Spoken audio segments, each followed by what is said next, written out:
तो कैसे हो दोस्त लोग, उम्मीद है आप सब बहुत अच्छे होंगे, भले होंगे।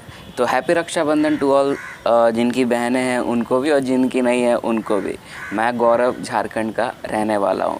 तो दोस्तों आज हम एक ऐसे प्रॉब्लम के बारे में बात करेंगे जो कि रक्षाबंधन में इंटू 100 हो जाती है। तो अगर आपको ये वीडियो आगे देखना है तो प्लीज़ आप देखें, और अगर आपको नहीं देखना है तो मैं आपका समय बिल्कुल नहीं लेना चाहूँगा। आप स्वाइप अप कर सकते हैं, लेकिन अगर आपको देखना है तो प्लीज़ पूरा देखें। तो एक्चुअली क्या है कि ये जो प्रॉब्लम है वो बहुत सारे लोगों के साथ होता है, और ख़ास करके रक्षाबंधन के लिए ये डबल ट्रिपल मतलब इंटू 100 हो जाता है। तो ये प्रॉब्लम ऐसा है कि मेरी कोई बहन नहीं है, मेरी कोई बहन नहीं है इन सेंस मतलब मेरे ख़ानदान में बहन नहीं है। तो आपको लगता होगा ना कि मतलब बहन, अगर किसी की बहन है तो लगता है कि अरे भाई ये तो बहुत नॉर्मल है, हर रक्षाबंधन में हम लोग ऐसे ऐसे करते हैं रक्षा। लेकिन जिनकी बहनें नहीं होती है उनको बहुत तकलीफ़ होती है अंदर से। जी हाँ दोस्तों, जी हाँ दोस्तों।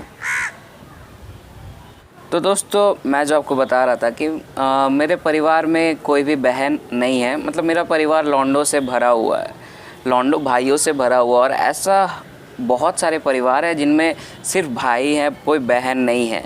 नहीं, मैं ये नहीं कह रहा कि भाई होना बहुत गलत चीज़ होती है, बिल्कुल नहीं, बिल्कुल नहीं। लेकिन जो बहन का प्यार है वो कुछ और ही लेवल का होता है। तो प्रॉब्लम एक्चुअली क्या है कि जो मेरे भाई हैं, जो मेरे लौंडे भाई हैं, कभी कभी सोचता हूँ कि उनकी गर्लफ्रेंड से ही जाके राखी बंधवा लूँ, लेकिन बाद में पता चलता है साले तो सिंगल हैं। फिर मैं सोचता छोड़ो यार, इनको क्या है किसी के ऊपर डिपेंडेंट होना, चलो अपनी ही गर्लफ्रेंड से राखी बंधवा लो। लेकिन साला बाद में पता चलता है कि मेरी ही गर्लफ्रेंड नहीं है। आपको ये प्रॉब्लम नहीं लगती? मुझे तो बहुत लगती है, और मुझे 100% विश्वास है कि ऐसा बहुत सारे लोगों के साथ होता है। अब हम दूसरे प्रॉब्लम के बारे में बात करेंगे, जो कि उन भाइयों के लिए है जो कि स्टेटस पे अपना और अपनी बहन का फ़ोटो डालता है राखी के साथ, मिठाई खिलाते हुए। मतलब इतना उभर के आते हैं वो भाई वो रक्षाबंधन के दिन कि क्या ही कहे। मतलब अगर आप उनका स्टेटस पढ़ लेंगे तो आपके आंखों से वो आंसू आ ही जाएंगे। इतना अच्छा इंग्लिश, मतलब लगता है कि भाई कोई इंग्लैंड से आया हुआ है, और इंग्लिश में वो फेल होता है। जी हाँ, मैं अपने दोस्त के ही बारे में बात कर रहा हूँ। तो अब तो दोस्त के बारे में जो हो गया, उनको कभी मैं कहता हूँ कि भाई तुम ऐसा मत क्या करो। बहुत प्रॉब्लम होता है जिनकी बहनें नहीं होती है, उनके भाई की फीलिंग्स, उनके सेंटिमेंट्स को भी समझा करो यार। अब मैं बात कर रहा हूँ अपने स्कूल के दिनों में, जब मैं क्लास 8 में था।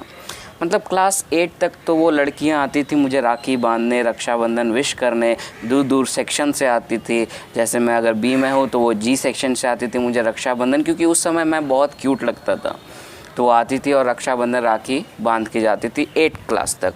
और उसके बाद पता नहीं क्या हुआ, शायद मैं स्मार्ट हो गया ज़्यादा, वो आई नहीं मेरे पास कभी राखी का त्यौहार बनाना। और हमारा क्या होता था ना कि हम वो बाथरूम में छिप जाते थे। जब भी मतलब क्लास 8 तक जब भी कोई लड़कियां आती थी राखी बांधने, तो हम मतलब दोस्तों को दिखाना, अपने लौंडे लोगों को दिखाने के लिए वो बाथरूम में छुप जाते थे कि देखो मेरा फ़ैन फॉलोइंग क्या है। लेकिन अब हम बाथरूम में भी नहीं जाके छिप सकते हैं दोस्तों। ये भी एक बहुत बड़ी प्रॉब्लम है, और आपको ये देखनी ही पड़ेगी, समझनी पड़ेगी। और ऐसा सिर्फ मेरे साथ नहीं है दोस्तों, सिर्फ मेरे साथ नहीं है, ऐसा बहुत लोगों के साथ प्रॉब्लम घट चुकी है और घटने वाली है। तो दोस्तों ये चीज़ के ऊपर आपको नज़र रखना पड़ेगा कि आपके सोसाइटी में ऐसे कौन लोग हैं जिनकी बहनें नहीं हैं, और मतलब जो चाहते हैं कि मुझे भी कोई राखी बांधे या जो भी हो। तो आप प्लीज़ उनका टेक केयर करें, उनका मेंटली हेल्थ देखें। और रक्षाबंधन में स्टेटस डाले, लेकिन आप इंग्लिश में मत डालें प्लीज़, ख़राब लगता है दोस्त। समझ रहे हो मैं किसके बारे में बात कर रहा हूँ? तो दोस्तों बस मैं आपको यही कहना चाहता हूँ कि हैप्पी रक्षाबंधन, जिनकी बहनें हैं उनको भी और जिनकी नहीं है उनको भी। होप जिनकी बहन है उनकी सारी रक्षाबंधन बहुत खुशहाल होगी, और होनी भी चाहिए। और भले ही मेरी कोई परमानेंट बहन नहीं है, लेकिन मेरी जितनी भी टेम्पररी बहनें हैं मैं उनकी रक्षा करने का वादा ज़रूर लेता हूँ। Thank you very much for, अगर आपने पूरा वीडियो देखा तो थैंक यू वेरी मच।